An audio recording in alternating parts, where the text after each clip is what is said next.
Olá, boa tarde a todos, bem-vindos. Benfica empata a uma bola no Estádio da Luz, portanto concede o seu terceiro empate contra o Farense. Temos 23 vitórias e 3 empates contra o Farense.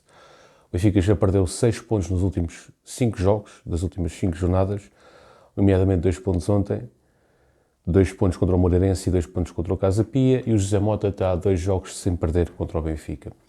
Bom, foi um jogo em que o Roger Smith apresentou apenas uma única surpresa, entre aspas, no 11, porque nós já sabíamos que isso ia acontecer, que foi o regresso de Coxo à titularidade, com o quê? Com o objetivo de dar mais rapidez ao jogo, mais fluidez e mais opções em termos ofensivos. Portanto, o Coxo é armador de jogo, é um jogador que consegue fazer passes de qualidade, ruptura, e a ideia é essa. Se por um lado ganhamos em termos de criatividade ofensiva e de construção, perdemos a nível de reação à perda e perdemos a nível defensivo. Para este jogo, tendo em conta que é no Estádio da Luz e contra o adversário que era, Farense, justifica-se plenamente esta opção por Coxo em detrimento de Florentino.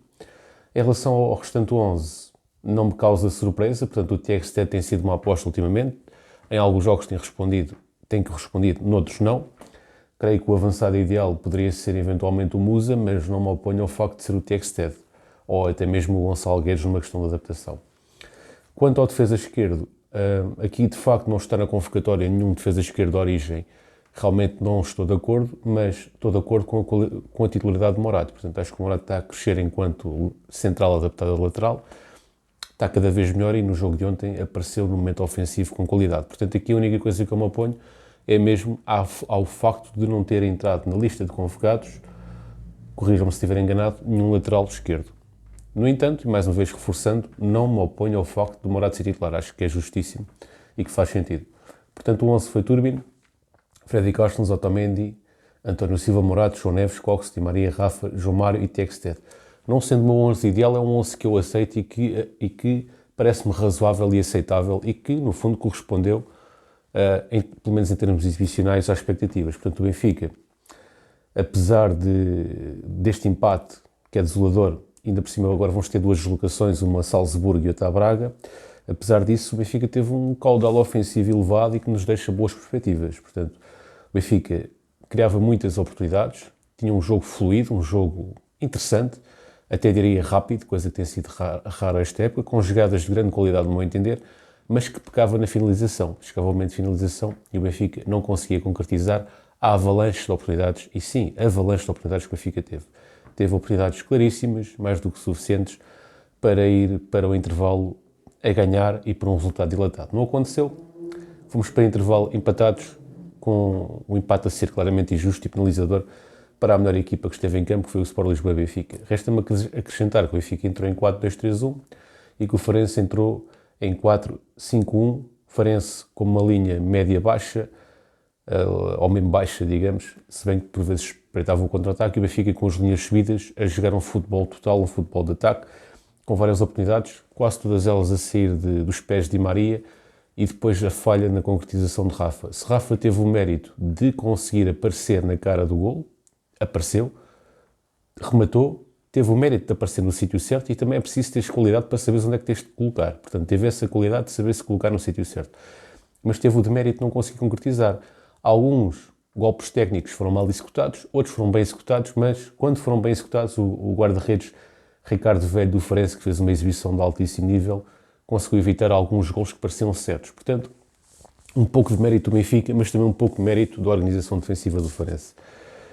Depois, chegou ao intervalo, e na segunda parte o Benfica manteve a atuada da primeira parte, atuada ofensiva, tentar, de certa forma, criar oportunidades, com aquele dinamismo típico do futebol do Benfica, mas por vezes no início da segunda parte, por vezes sem uma concretização direta, sem uma oportunidade clara a surgir. E nessa medida, o Roger Smith fez alterações e tirou o João Neves e o Tiago Stede. O João Neves, este jogo do João Neves, eu sou um grande defensor do João Neves. Aliás, eu cheguei a colocar aqui um questionário logo no início da pré-temporada, em que fazia as duplas de meio campo, e a minha dupla de meio campo, como eu sempre disse, era João Neves e Coxo. E para mim era João Neves e mais 10, desde há muito tempo atrás, não é agora porque está na moda. E houve muita gente portanto, nas votações que queria a dupla Florentino-Coxo. Obviamente que a dupla que ganhou até foi João Neves-Coxo, mas seguido de perto por Florentino Coxo e Florentino João Neves. E portanto eu sinto-me à vontade para dizer isto. Epá, o João Neves ontem não estava a fazer um jogo extraordinário, longe disso. É dos melhores jogadores do Benfica, tem sido o melhor jogador esta época, mas este jogo, o João Neves perdeu 6 dos 12 duelos. Teve uma eficácia de passe de 83%, que é muito raro nele, costuma ter uma eficácia de passe altíssima. Portanto, tendo em conta que os piores jogadores do Benfica até o momento estavam a ser os dois do meio campo, objetivamente o Rafa não estava a fazer gols, o Textor também não, o João Mário também não, mas o Benfica a perder por 1-0 com o golo do Cláudio Falcão aos 51 minutos, era preciso pôr gente ofensiva e nessa medida não me choca ele ter tirado. Eu não tiraria o João Neves, tiraria eventualmente o João Mário ou o Coxo, porque o Coxo também não teve muito bem. O Coxo perdeu 17 vezes a bola, mas tirou o João Neves e não é por causa disso que eu agora iria estar a mandar objetos para o treinador, não é? Portanto, acho que isso não é o caminho certo, não é por aí. Portanto, uma coisa é se o João Neves estivesse a fazer um jogo espetacular. Não estava. Eu também não o tiraria, mas, tendo em conta que ele não estava a fazer um jogo espetacular, percebo perfeitamente a opção, embora não fosse a minha. E, portanto, acho que houve, de certa forma, um exagero à forma como o estádio reagiu à saída do João Neves. Precisamente por isso, porque ele não estava a fazer um jogo espetacular. Estava a ter um jogo até abaixo das expectativas. Apesar de ser dos jogadores que tem sido melhor ao longo da época e apesar de ser um dos meus jogadores preferidos neste plantel. E depois, pronto, houve a substituição, as substituições de facto resultaram, entrou o Gonçalo Guedes no Luz, a equipa voltou a criar oportunidades em avalanche e acabou por concretizar. Desta vez Rafa não foi perdulário e acabou por marcar numa excelente jogada de ligação entre Coxo, Di Maria, Freddy Costnes e Rafa. Portanto, o Rafa desta vez conseguiu concretizar, mas depois não houve sangue frio nem serenidade para conseguir reverter o resultado e sair de lá com uma vitória do Estado da Luz. Portanto, em conclusão, muita falta de eficácia, oportunidades, 37 remates à baliza, 66% de posse de bola, 15 cantos, o Di Maria teve 4 dribles com sucesso, o Rafa fez 13 remates, o Di Maria fez 6 e o Texted 4 e só fizemos um golo. Portanto, uma clara falta de eficácia, um jogo soberbo do Ruben Velho, que é o guarda-redes do Farense. Portanto, aqui também um pouco de falta de eficácia do Benfica, para não dizer incompetência, mas em termos globais a equipa fez uma boa exibição, pecou na finalização e creio que se mantiverem este dinamismo nos próximos jogos, que possamos ter aqui resultados positivos. Portanto, o resultado é desanimador, no entanto a exibição gera aqui um bom feeling. Em relação às declarações de Roger Smith, ele teceu aqui 3 Cs. Ele de facto entrou a pé juntos aqui com os adeptos, não é?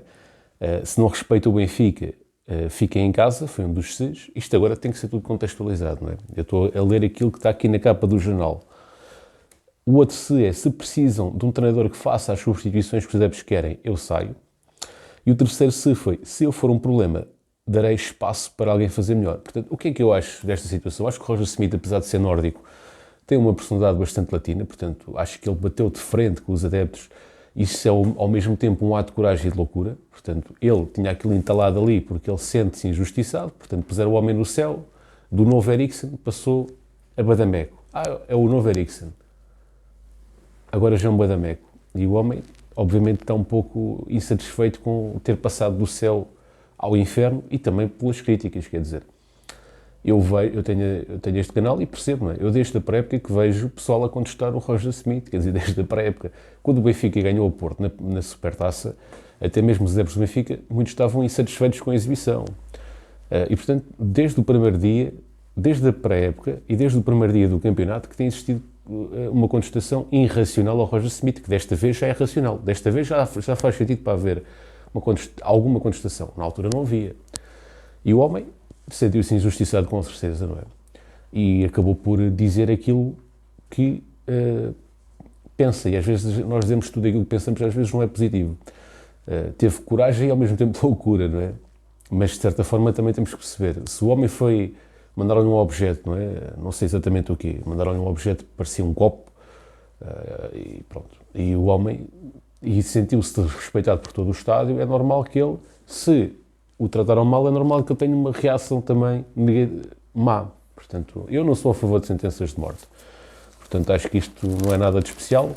Foi uma situação que se passou e há que seguir em frente. Não há que cair aqui em lamúrias. O adepto mandou um copo de água. Pronto, mandou, para a próxima não manda. O treinador disse que quem não respeita o Benfica, qualquer coisa do género. Pronto, aqui o jornal diz, se não respeitar o Benfica, fica em casa. Mas as declarações não foram exatamente assim, agora não me recordo. Mas a ideia basicamente é esta. Se não respeita o Benfica, fica em casa. Pronto. Também não há nada a dizer. Se realmente os adeptos vão para o estádio criticar, pronto, mandar objetos para os homens que estão ali a trabalhar, também não acho correto, não é? Portanto, tem que haver aqui um bocado de bom senso. Ninguém é perfeito, há dias bons e maus, com certeza que nós dias virão. Em relação ao Rui Costa ter que falar ou não, eu acho que o Rui Costa não tem que dar ênfase a esta situação. Portanto, é deixar andar, vem agora 2 jogos importantes e depois toma-se uma decisão. Não é agora, porque a comunicação social agora quer vender jornais e quer que o Roger Smith e quer que o Rui Costa venha ter uma reação. Eu acho que o Rui Costa tem que ter uma reação interna e depois logo se vê como é que corre os próximos jogos e depois sim, com mais bases sólidas, tomar uma reação pública. Bom pessoal, forte abraço, fiquem bem, até uma próxima e viva o Benfica!